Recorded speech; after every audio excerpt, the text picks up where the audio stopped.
some great topics, man. The top 3 happiness habits to teach your kid. Teaching your kids skills on how to be happy. And wouldn't you love to see kids a little bit more grateful and not just, what else can I get? What else do I need? Let me get more stuff. Are you ever able to get through the lesson of being grateful? Mike Ferry's going to help us with all of that. Stay tuned. He's coming up next on the Ed Tyll Show, Starcom Radio Network.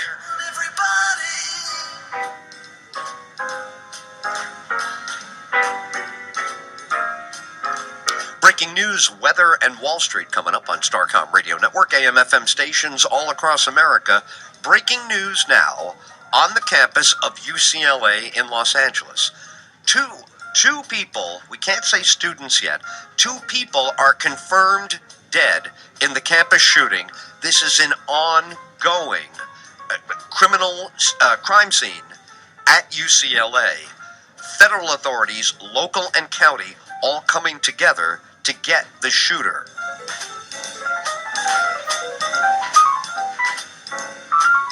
Another warm day in the Hudson Valley and in New York City.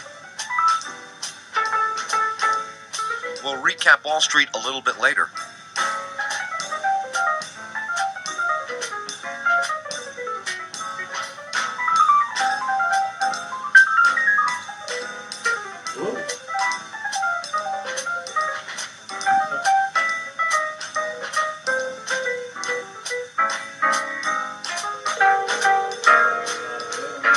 The Ed Tyll Show, Starcom Radio Network. Mike Ferry joining us. Hello. Hey, Mike, it's Ed Tyll. We are live across America on AM/FM stations on the Starcom Radio Network. How are you this fine day? Ed, I'm doing great. Thanks so much for having me on. I'll tell you what, man, I've always loved my teachers, okay? My teachers were always my favorite adults when I was a kid. I was in a lot of activities, but the teachers that really cared about teaching us, we really felt a trusting vibe from them. So I appeal to you and, to help our parents understand the value of teaching kids to be happy, creative, and successful. This used to be a part of what we learned. Talk to me as the happy teacher, if you will. Oh, well, sure thing. Well, this is, actually, as you said, a lot of these things we did learn back in the day, and I think perhaps we've gotten off track a little bit, because as I've delved into the science of happiness over the past few years, and I've learned more about the research that's come out, really it's all about the old-time values of gratitude and kindness, and figuring out how to live with purpose, especially in a way that has a positive impact on the lives of others. Right on. Now, the book is entitled Teaching Happiness and Innovation by Mike Ferry, implying that absolutely this can be taught. Help us understand how you can teach happiness to a kid that you see, doesn't smile a lot, is not dancing to his favorite music in the earbuds. You would love to see more happiness coming out of a kid. Talk to us a little bit about how you can help teach that child. Sure, absolutely. Well, the first thing to keep in mind is that practice makes perfect, okay? And that goes for whether you're playing baseball or the violin or studying for a history test. It also holds true for happiness and for anything else related to our emotions. So if we want to be happier people, if we want our kids to be happier people, it's absolutely possible if we practice the right habits. All right. How would we learn the habit in order to practice it? Well, actually, that's the driving force behind writing my book, Teaching Happiness and Innovation, and going out and giving interviews like yours. I really feel like it's my life's purpose and life's mission at this point to teach people these habits. And one of the easiest things that we can do is to use gratitude in our lives on a more frequent basis. Gratitude is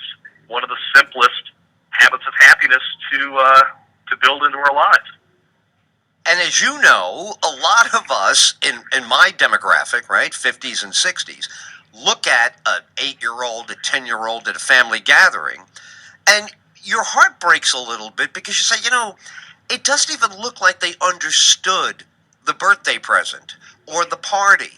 I didn't see gratitude there because I don't know, did they stand still long enough to feel gratitude? How do you introduce gratitude into a young person's awareness? Well, that's a great question, and it's absolutely essential that we get to the bottom of this because, as I said, gratitude is one of the simplest ways to become happier, but as a culture, we are extremely ungrateful. And that's especially true for our kids. But the easiest place to begin is by modeling gratitude as parents, as grandparents, as aunts and uncles, as teachers, anyone who has kids in their lives.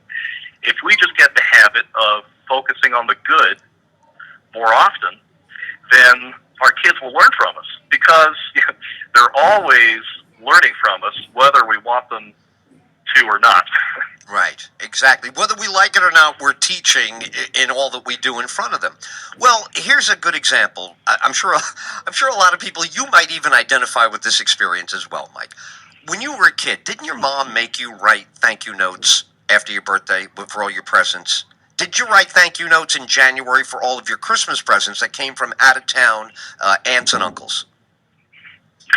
Yes, well, if it was not a note, then it would be a phone call or some kind of message of gratitude, just reaching out and making sure that the gift giver felt that sense of thankfulness. Absolutely. Right. So how did we walk away from that, or how did they get lost in the shuffle in modern, smartphones and computers and email and working around the clock and the 24-hour news cycle? Is there room for gratitude? How do you make room for gratitude? Oh, well, there absolutely is room. And actually, ironically, psychologists refer to the phenomenon known as the abundance paradox, which says that the more that we have above and beyond what we need, then the less grateful we are for anything in our lives. So you were just asking the question, how is it that we become less grateful? Well, in a way, it's related to our abundance. As we've become wealthier as a society, we've stopped appreciating the little things in life.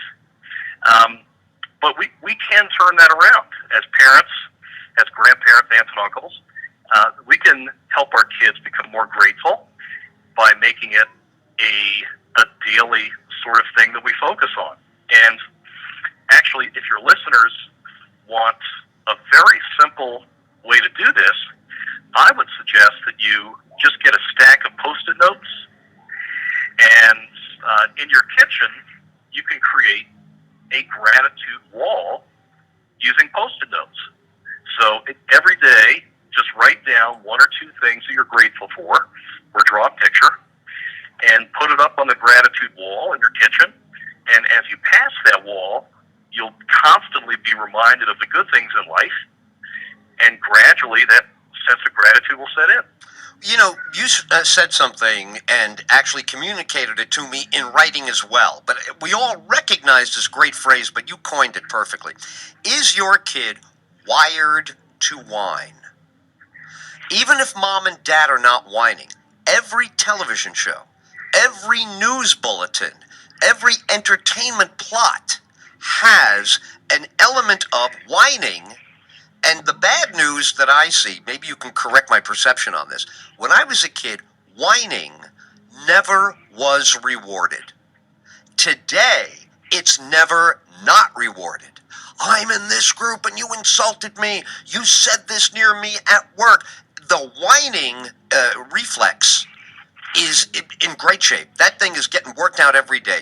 How do we offset that? How do we push back on this a little bit, because they are getting wired to whine? Well, you're exactly right, and it's not just kids; it's all of us. We do have a hypersensitive culture. We have a me-focused culture, and we don't appreciate the things that we have. We don't focus on our blessings. We focus on our shortcomings, whatever they may be. And I think that it just has to be a conscious effort on our part to focus on the good. And this is something from the grassroots level that we can change. We can have an impact on our culture, and we can get our kids on track for better lives by prioritizing gratitude. And it's very simple. It doesn't cost a dime to be more grateful. It doesn't require a prescription. It's something that any of us can do, but we just have to put that one foot forward and say, you know what, I'm going to take it upon myself to change our culture from within and help us become a more grateful nation and a more grateful world. Our guest is Mike Ferry, the happy teacher, and his book is Teaching Happiness and Innovation. All right, so if you want to get this across in the current environment, how would you suggest demonstrating gratitude to a young kid? He's 8, 9, 10, 11 years old, and you want to get this point across with the Post-its, the gratitude wall. Don't you have to arouse gratitude in them? Don't they have to feel gratitude before they can start conveying it to others? Well, sure, without a doubt. And you just start small. You start by pointing out all the little things that we have to be grateful for. So, for example, if it's a beautiful day, right now I'm in Central Virginia. It's absolutely gorgeous outside. We could focus on the fact that aren't we so lucky to have this amazingly beautiful weather?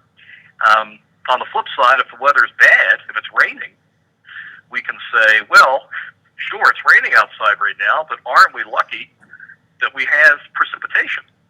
Because without the rain, we wouldn't have food. Right. And right. If you get a birthday present from your grandma, definitely focus on the thank you note, but also say, wow, aren't we so lucky that you have a grandmother who loves you this much to send this gift to you? And there are plenty of people out there who don't have grandmothers to send gifts, and aren't you so lucky? So it's just about breaking things down and making kids realize just how lucky they are, because we don't think about it. Mike Ferry is our guest. So, Mike, you're a little bit of a revolutionary from what I read here. Would you suggest that K through 12 actually begin teaching happiness in class? Because some of the traditionalists will go, hey, they can't even spell and add when they get out of school. Don't start adding this in. What is the importance and the significance of teaching from the earliest ages in school happiness?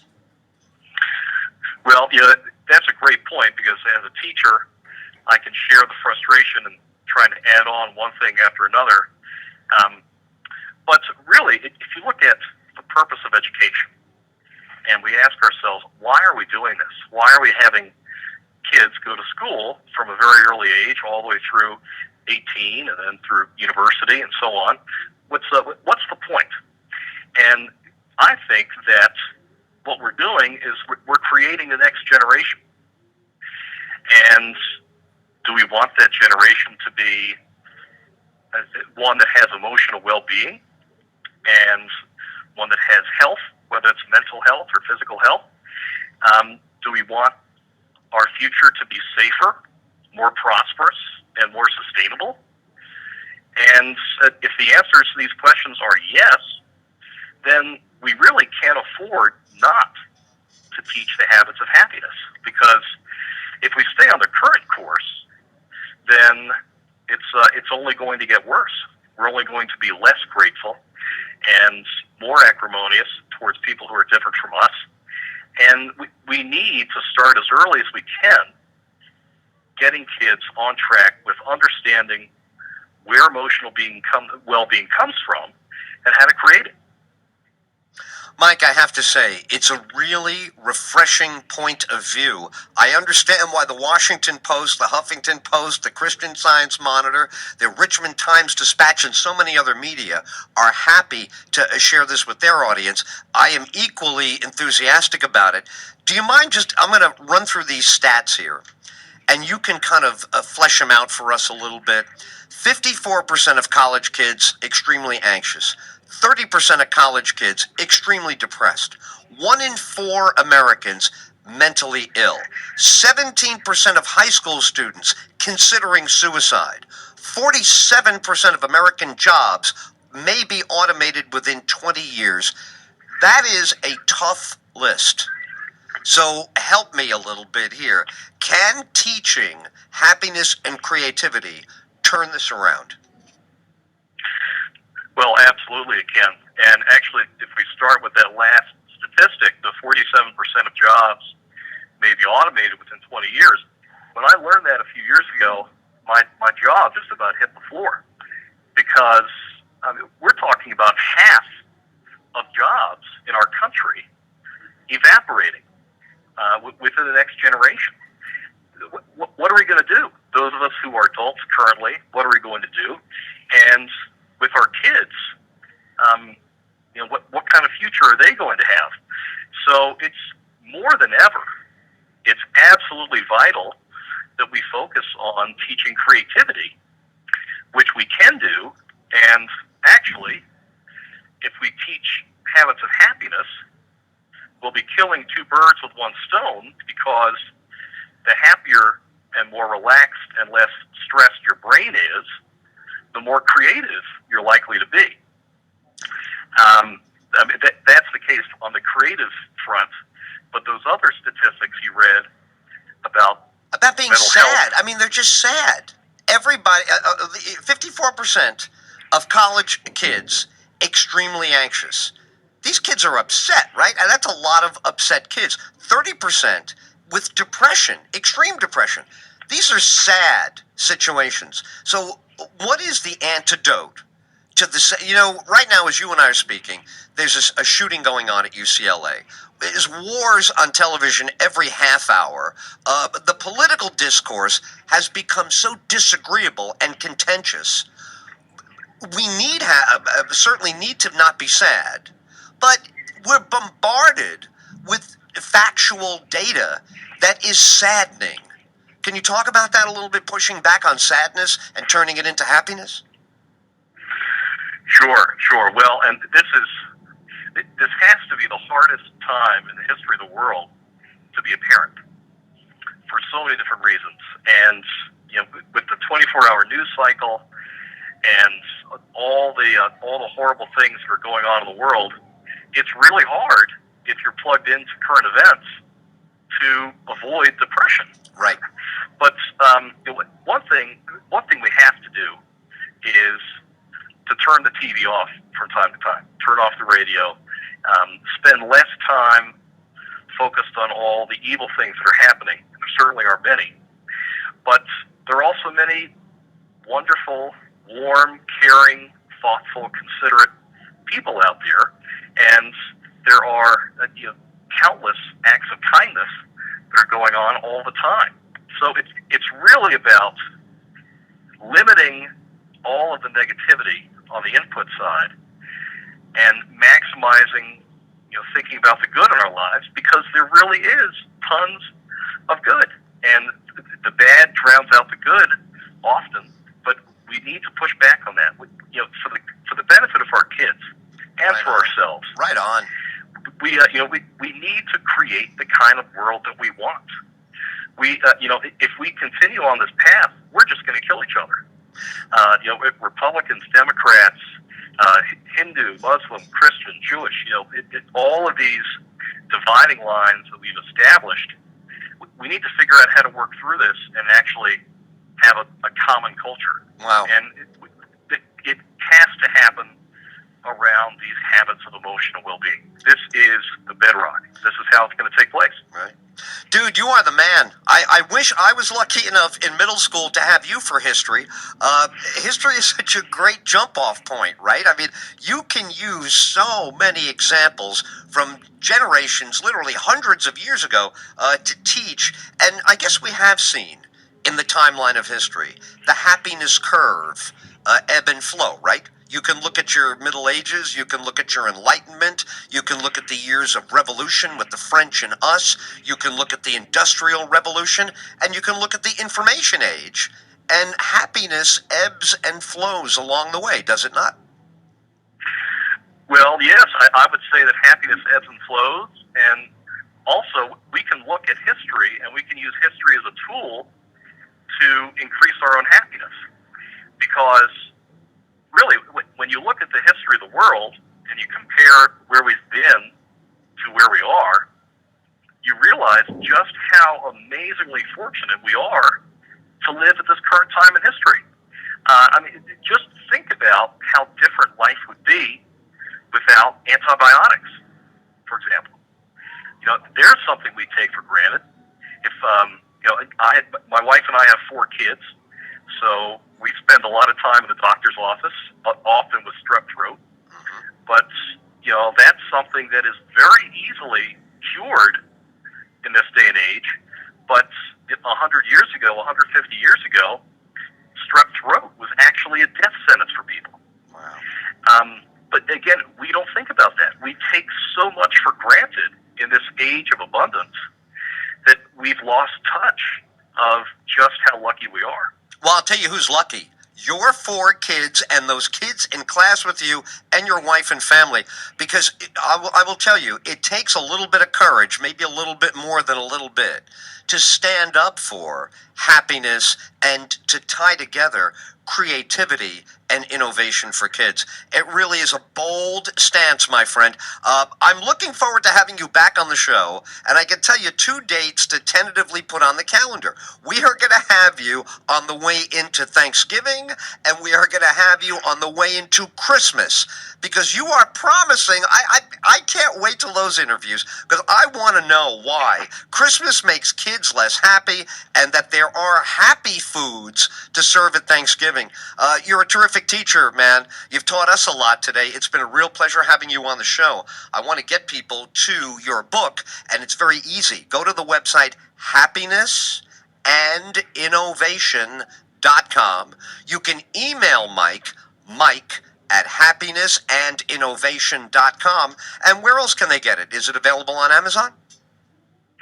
It sure is. The ebook is out there on Amazon, Barnes and Noble, and the iBook store, etc. And also, you can connect with me if you happen to be on Twitter. You can find me at Mike Ferry 7. Mike Ferry, the number 7. Excellent. Well, you can be sure that we're going to have you back. You can be sure you reached a lot of people today with a very important alternative point of view. We are very heavy on our show with current events and also local experiences of our listeners. And man, you hit a home run in both of those categories today. I want to thank you very much for your time. Mike Ferry, The Happy Teacher, and the book, Teaching Happiness and Innovation by Mike Ferry. Go to the website, happinessandinnovation.com. We look forward to having you back, Mike. A real pleasure to chat with you today. Well, hey, I appreciate it, Ed. Thank you so much. You bet.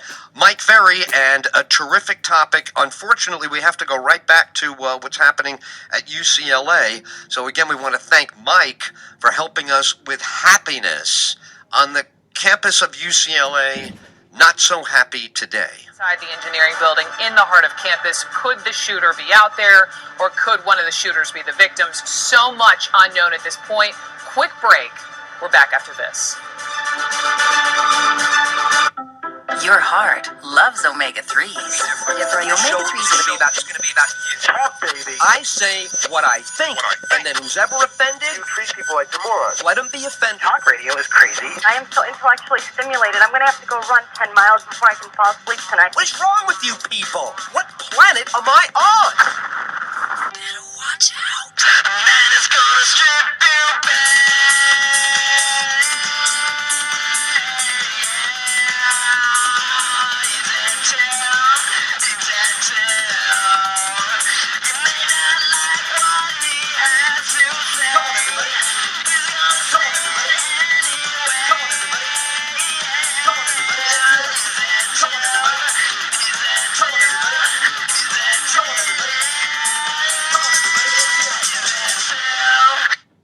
I'm going to have to go run 10 miles before I can fall asleep tonight. What's wrong with you people? What planet am I on?